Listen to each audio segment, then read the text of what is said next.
Hi, I'm Kristen Nicholson, Career Prep Facilitator for South Central Michigan Works. The presentation you will be viewing is customer service. Upon completion of this presentation, we would invite you to complete our customer service survey found on our website, scmw.org. It is under the Job Seeker tab for Customer Service Survey. Thank you. Customers are very important to businesses because they buy the products and the services. Without the customers, businesses are going to fail. Customers who buy goods and services are primarily satisfied by three things. The decision to buy now or in the future is affected by the ability to fulfill these three things: price, quality, and customer service. The service you provide to customers makes a major difference in their decision to buy from a company. There are primary reasons why businesses lose customers on this slide that's presented in front of you. As you can see, poor customer service is 68% of why people don't return to that business. This is something that you have control over on the service that you provide to your customers that walk through the doors.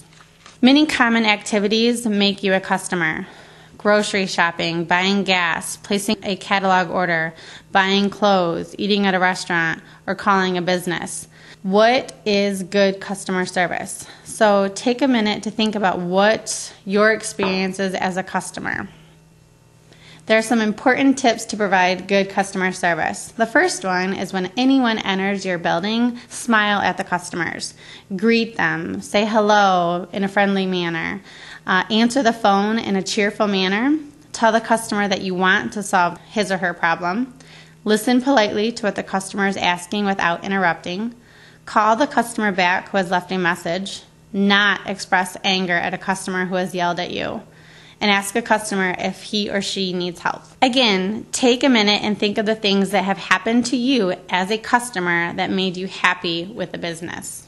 There are also not good ways to provide customer service. Some of them are letting a customer wander around the store looking for something, talking with friends or on the phone while a customer waits, putting a customer on hold, letting them wait, talking to customers in a demeaning manner, or telling the customer about a bad experience you had at another business. Again, take a minute to think of the things that have happened to you as a customer that made you upset with a business. Treat your customers the way you want to be treated. Again, we are all customers on a daily basis. We have certain expectations on how we want to be treated as a customer. We have to have those same expectations when we are on the other side of that business, when we are the one providing the service to people. We want to treat them just the way that we would want to be treated if we walked in through those doors. Your treatment of a customer affects several actions. It makes a difference in how the customer treats you. It determines whether or not the customer will make a purchase, determines what the customer thinks about your organization and if they will return, and whether or not they will recommend your business to their friends. Customer service starts with your attitude. It is easy to get caught up in the busy work that makes up your job. The most important thing we can do is service our customers. When a customer asks for assistance, consider this. This is the person who actually pays your salary. Without customers, no one is needed for your job. Satisfied customers will tell others about your goods and or your services. Unhappy customers also tell others about you. Mistakes to avoid. Don't keep talking with another customer. You don't want to monopolize one customer's time. You want to make sure you're sharing up that time. Balancing the needs of several customers at once can be difficult, but it is important to do this or a customer may feel unwelcome. Politely excuse yourself from the first customer, go to the new customer, and let them know you will help them as soon as you are done with the other customer. Don't keep doing another task. Remember, giving customer service is your first and most important task. Put aside your task. Most people feel like they are less important than other work the employee is doing. Don't keep talking on the telephone. The customer that came to that business took the time to travel there. You should show appreciation to the customer by paying attention to them. Tell the person you are talking with that you need to call them back as soon as you're finished with the customer. This is particularly true if the call is personal. Listening to the customer. First, you want to make sure you're attentive. Assure the customer you are listening. Often the greeting is a verbal expression. Look the person in the eye and display body language, such as a nod, that shows you're interested. Smiling, nodding, and similar body language show you are paying attention. Listen without interrupting. Ask questions. Make sure you're asking questions again when they are done with their sentence or their request. Repeat the need. This is basically rephrasing it in your own words what you understand that they want. And then negotiate the final result. You may not be able to provide what they exactly want, so you may have to do some negotiation to figure out how you can meet their needs in the way that you are able to serve them. Also exhibiting the wow factor. I'm sure you can recall an instance when you were a customer where you were just wowed, blown off your feet of how you were treated in a good way. It's doing what is expected but going above and beyond. Good customer service also happens on the phone. Ways to increase or provide good customer service is to answer the phone promptly within 3 rings. Use a proper greeting. Usually you want to identify the business by their name, then identify yourself and ask how you can help the caller. For example, "Hi, you've reached South Central Michigan Works. This is Kristen. How may I help you?" Listen to the customer. You may have to ask questions that help you understand what the customer needs, and then take action. After you understand what the customer needs, let them know what you are doing to help them. And remember, they can't see you, so your tone is very important. Sometimes we need to put a customer on hold, and we all know how frustrating that can be. Explain what you are doing and why it is necessary to put them on hold. Sometimes it takes longer to complete a task than you have anticipated. Simply pick up the phone and explain the situation. Offer to place them back on hold or call them back. This will reduce the customer's frustration level. Inform the customer of the action you are or have taken and thank them for waiting. Putting a customer on hold can cause several negative outcomes. The person may get tired of waiting and hang up, or get irritated and become difficult to deal with. So try to avoid putting someone on hold unless it is absolutely necessary.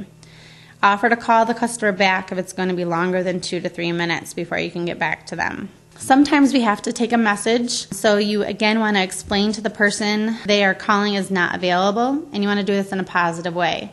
"Sorry, Sharon is not available right now. Can I take a message?" You do not want to have a negative spin on where they are, whether they were late coming in for lunch, they're not here yet, they must have overslept again. You just want to be very vague and they are unable to assist them at that time. Tell the caller when you expect that person to return, such as today, tomorrow, or at the end of the week or next week.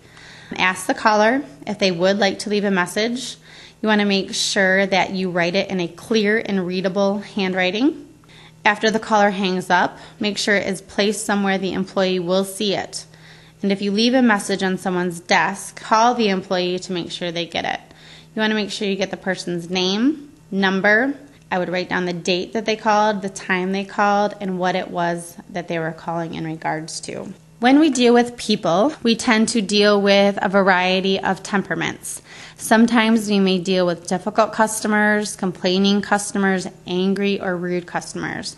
So there are some tips that you can take to help make this a pleasant experience. Customers with complaints. First, you want to make sure that you listen carefully as the customer explains the problem. Most importantly, don't take it personally. If they are angry, let them vent as long as it is kept under control and doesn't offend other customers. Again, you may need to ask questions until you understand the complaint and repeat what you understand the complaint to be. Find out what will satisfy the customer. Sometimes the complaint can be satisfied with a direct action. For example, if they have a faulty product, this product can be replaced. Tell the customer exactly what you plan to do to resolve the problem, and then you want to make sure you are able to follow through with what you are planning to implement for the correct action. You may also need to contact the customer once the action is taken and make sure they are now satisfied. Angry customers. Customers are sometimes angry as well, and there may be many reasons for this anger. Perhaps the anger is a result of poor service or bad products. Sometimes anger may result from another event and it's just carried into your business. Perhaps the customer was arguing with their spouse about the product they're going to purchase. They may have been arguing with their kids or simply having a bad day. How to help an angry customer? You want to make sure that you want to help correct the situation that made them angry, so you want to express that to them.